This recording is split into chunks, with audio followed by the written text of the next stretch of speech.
Dear students, हम पढ़ रहे हैं राइस ब्रीडिंग।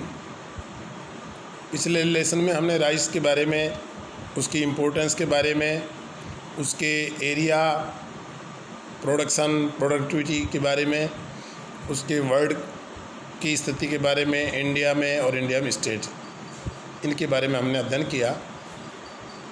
विद्यार्थियों, जैसा हम जानते हैं कि किसी भी क्रॉप की ब्रीडिंग के लिए अगर हम अध्ययन करते हैं या ब्रीडिंग करते हैं, कोई भी रिसर्चर हो, कोई भी ब्रीडर हो, कोई भी शोधार्थी हो, स्टूडेंट हो, तो उस क्रॉप की, पर्टिकुलर क्रॉप की फ्लोरल बायोलॉजी हमें जानना अत्यंत आवश्यक है, ताकि वो इमेस्कुलेशन और क्रॉसिंग टेक्निक्स में ठीक प्रकार से भली भांति इन सब चीज़ों को कर पाए। तो आज हम पढ़ेंगे floral biology of rice and emasculation techniques. तो सबसे पहले इसका फ्लोरल टाइप हम देखते हैं। तो इसमें एक पेनिकल है, ये पेनिकल है, इसका फ्लोर क्या कहलाता है? पेनिकल। तो पेनिकल क्या है एक्चुअली में, क्या है, कैसे डिफाइन करेंगे? तो ये इन्फ्लोरेसेंस इसका है राइस का। क्या है? Panicle is a inflorescence of rice plant borne on terminal shoot called as panicle. It is determinate type and at maturity it is drooping type. तो इसमें जो पेनिकल है, इसमें छोटे छोटे जो फ्लावर्स होते हैं इसके, जिसको फ्लावर्स कह सकते हैं, वो they are known as spikelets. तो स्पाइकलेट है इसमें। तो there are number of spikelets in a panicle of a rice. तो स्पाइकलेट क्या है? Spikelet is a floral unit. It consist of two sterile lemma, a palea and the flower. तो इसका flower क्या है? फ्लावर में तीन पार्ट इसमें बताए गए हैं, एक तो लेमा, एक पेलिया और तीसरा फ्लावर इटसेल्फ। तो लेमा क्या है? ये आउटर जो हार्डन ब्रेक्ट है फ्लावर का राइस में, वो है जो कि बाद में ये मतलब थोड़ी नलीनुमा हो करके, और लास्ट में जो जिसको श्यालू बोलते हैं हमारे यहाँ हिंदी में या लोकल लैंग्वेज श्यालू बोलते हैं, ऑन्स, जो ऑन्स के रूप में फाइनली डेवलप होता है। उसकी मिडिल नर्व जो है वो ऑन्स के रूप में फाइनली डेवलप होती है। फिर दूसरा पार्ट होता है पेलिया। पेलिया ये भी एक नर्व ब्रेक्ट है। जो लेमा है वो 5 नर्व ब्रेक्ट होता है और थोड़ा सा हार्डन होता है, और ये जो पेलिया है 3 नर्व ब्रेक्ट होता है, और ये थोड़ा सा उससे नैरो होता है एज कम्पेयर टू लेमा।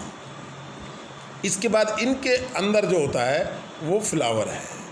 इस फ्लावर में क्या क्या चीज़ें होती हैं? फ्लावर में होता है दोनों जो है ना, जो सेक्सुअल पार्ट्स हैं, सेक्सुअल ऑर्गन्स हैं फ्लावर के, वो इसके मतलब फ्लावर के अंदर ही होते हैं, जैसे कि एंड्रोसियम और गाइनोसियम। तो किसी भी क्रॉप में एंड्रोसियम, गाइनोसियम होती हैं जो बाइसेक्सुअल फ्लावर है।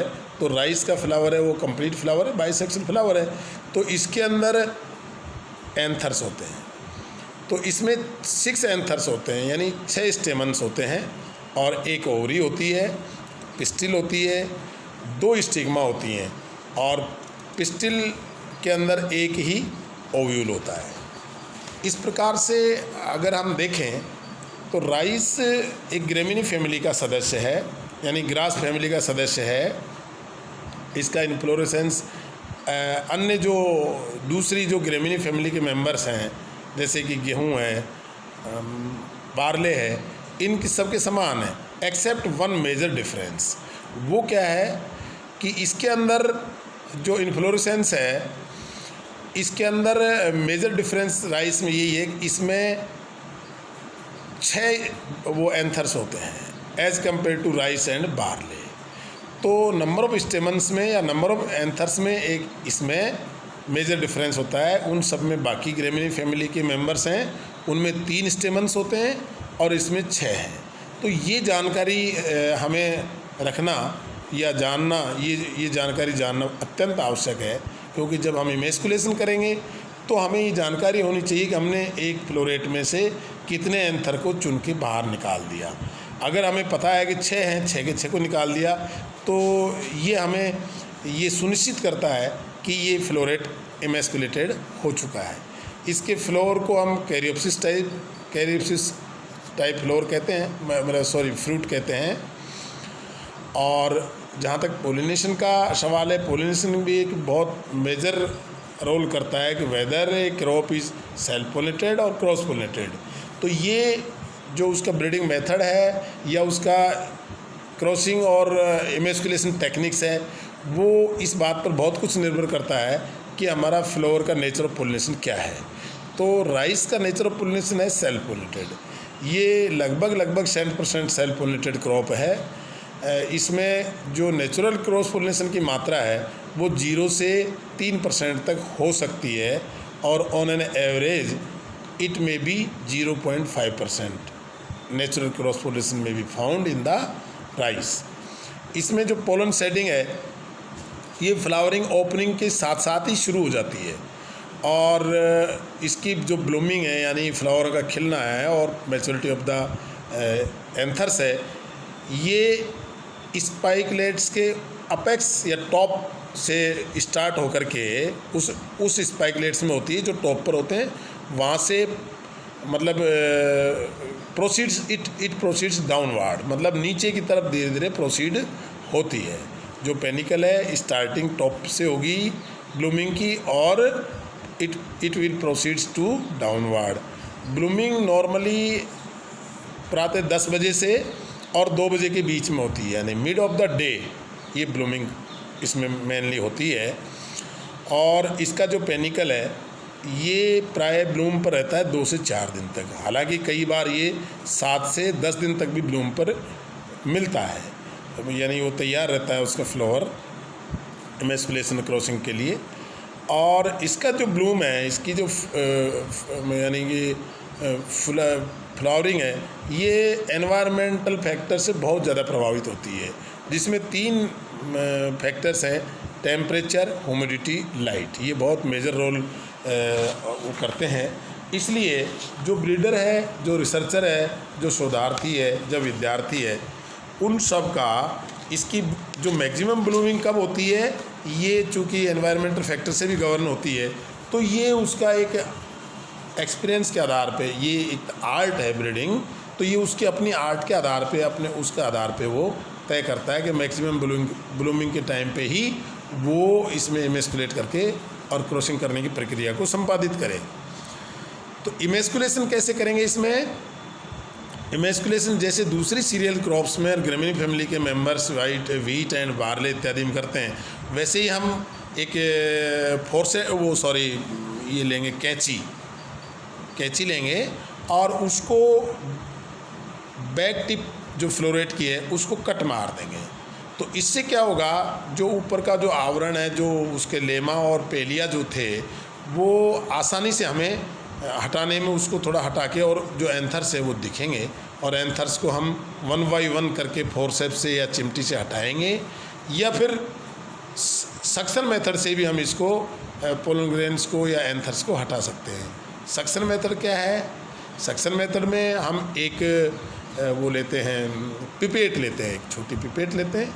पिपेट को एक सिरा, एक छोर पर हम एक सक्शन पंप को अटैच कर देंगे, और उसका दूसरा सिरा उस स्पाइकलेट के अंदर हम इंसर्ट कर देंगे, यानी उसके अंदर हम डाल देंगे, और सक्शन विधि से उसको प्रेशर के आधार पे हम उसको शक करेंगे, तो वो एंथर्स आसानी से बाहर आ जाएंगे, और हम सभी जो 6 एंथर्स हैं फ्लोरेट में उनको कलेक्ट कर लेंगे। तो इस प्रकार से इमेस्कुलेशन जो है ना प्रोसीजर, ये आफ्टरनून में हम प्राय ज़्यादातर करते हैं, आफ्टरनून आवर्स में, और इसका अच्छा रिजल्ट आफ्टरनून में ही मिलता है। तो इमेस्कुलेटेड जो पेनिकल है उसको, कंप्लीट पेनिकल को हम इसके बाद में जो बटर पेपर बैग है उससे हम कवर करके, और ये जो यूपिन है वो यूपिन से उसको बांध देंगे, ताकि कोई भी संभावना नेचुरल क्रॉस पोलिनेशन की यदि बनती हो किसी भी माध्यम से, किसी भी एजेंट से, किसी भी विधि से, तो उसकी समाप्ति हो जाए। हाँ, यहाँ पर ये मैं आपको विद्यार्थियों बताना चाहूँगा कि धान के अंदर और राइस के अंदर जो पेनिकल है उसका ऊपर का 1/3 पार्ट हम काट देंगे, और पेनिकल के नीचे के 1/3 पार्ट के जो स्पाइकलेट्स हैं उनको भी हम हटा देंगे। जो मिड ऑफ द पेनिकल है उसके 1/3 पार्ट जो पोर्शन है उसमें जो स्पाइकलेट्स हैं, हम प्रयास करेंगे कि मैक्सिमम जो उसी में हम जो है ना इमेस्कुलेशन करने का कार्रवाई करें।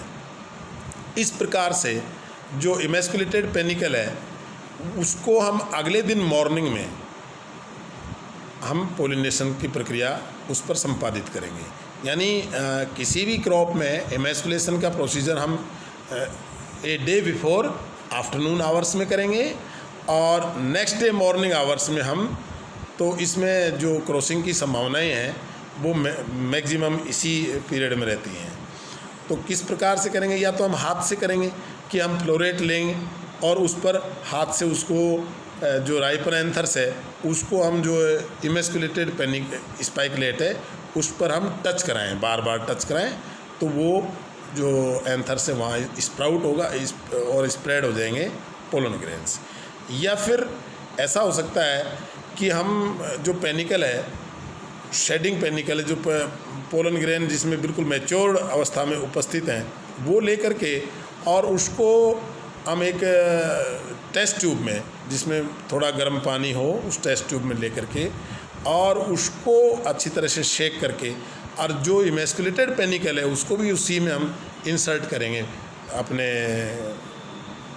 टेस्ट ट्यूब के अंदर और फिर अच्छी तरह से हिलाएंगे, अच्छी तरह से शेक करेंगे, तो उसमें भी संभावनाएं बहुत अच्छी हैं कि क्रॉसिंग हो जाएगा आपका। इस प्रकार से हम इमेस्कुलेशन और क्रॉसिंग की टेक्निक्स धान में संपादित करेंगे। इसके बाद वापस हम जो पोलिनेटेड पेनिकल है, जिसमें हमने फ्लोरेट को पोलिनेट किया है मेल पेरेंट से अलग से पोलन ग्रेन ला करके, उसको हम वापस एक बटर पेपर बैग से कवर करके ढक देंगे और उस पर फिर वापस से यूपिन से उसको बंद कर देंगे और उसमें टैगिंग भी कर देंगे। टैगिंग में हम देखते हैं कि भाई उसमें कोई टैग लगा देंगे जिसमें हम डेट, इमेस्कुलेशन की डेट, पोलिनेशन की date, name of female parent, name of male parent, name of breeder, जो व्यक्ति ने काम कर रहा है उसका नाम और डेट इत्यादि हम उसमें डाल देंगे, ताकि फ्यूचर में हार्वेस्टिंग के टाइम पे हमें वो सब चीज़ें काम में आएगी। तो इस प्रकार से ये सारी प्रक्रियाएं हम संपादित करेंगे। इसमें मुख्य जो इमेस्कुलेशन और क्रॉसिंग टेक्निक्स में मुख्य बात हमें जो सावधानियां रखने की है वो यही है कि हमें इमेस्कुलेशन करते समय जो मादा जननांग है, जो गाइनोसियम है, जो उसकी स्टिग्मा है, जो उसकी ओवरी है, पिस्टिल है, उस पार्ट को कतई क्षति नहीं पहुँचे। अदरवाइज़ वो बहुत नाजुक पार्ट है, थोड़ी सी भी चिमटी या फोर्सेप उसको टच होते ही और वो डैमेज हो जाएगा और हमारा जो पर्पज़ है वो सोल्व नहीं होगा। तो दूसरा ये है कि फिर उसके इमेस्कुलेशन करने के बाद भी और वापस अगले दिन मॉर्निंग में उसका पोलिनेशन करवाने के बाद भी हम उसको अच्छी तरह से बटर पेपर बैग से कवर करेंगे। और तीसरी बात, जो हम टैग लगाएंगे वो टैग ठीक प्रकार से बांधेंगे और उस टैग पर हम जो है पेंसिल से या परमानेंट मार्क, जो अगर वो मेटल टैग है तो परमानेंट जो है मार्कर से, और यदि पेपर टैग है, हार्ड पेपर टैग है, सीट का है, तो हम पेंसिल से उस पर उसकी जो भी इंफॉर्मेशंस लिखनी वो लिखेंगे। धन्यवाद।